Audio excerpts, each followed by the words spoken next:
Welcome to part 6 of Praying for Our Teens.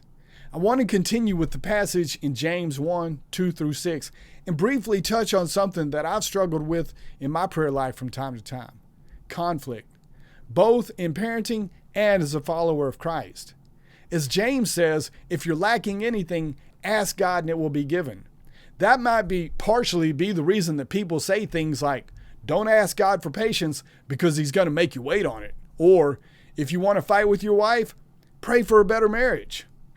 Ideas like that can cause a person to want to skirt around praying for what we really need. At various times in my life, I let that kind of nonsense keep me from praying about the things that I needed to be praying about.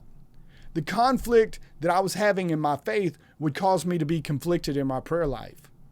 For years after I got saved, I would pray that my brother would also get saved. But I tried to fashion it in a way that wouldn't cause him any trials, pain, or hardship. Oddly, I had just enough faith to pray fairly unabashedly for the things that I needed, even if it meant hardship. But somehow I didn't trust God enough with the needs of others.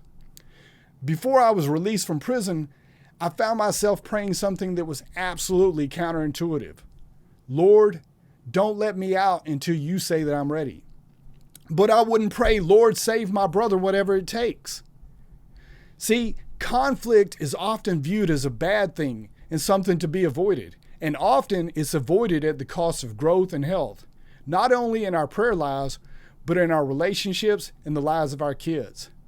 Ironically, or maybe not so ironically, God uses times of desperation to pull us up out of those ruts of trying to skirt the challenging things in life, like being a better spouse or parent for our kids.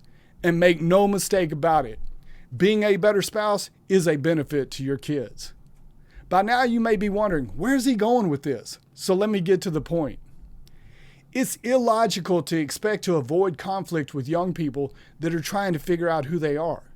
So a logical approach is to go to God first to resolve any conflicts we're having in our own faith so that we're able to meet our kids where they are as peacemakers and not peace fakers. And believe me, there's a difference. One is real and life encouraging. The other is an illusion and leads to further confusion. So today, I'm challenging us to pray for these 3 things. 1, courage and wisdom to identify and address our own conflicts of faith. 2, courage and wisdom to not shy away from identifying and addressing our children's challenges and our challenges with our kids. And 3, the patience to demonstrate the love that we have for them. I love y'all, and I'll see you next time.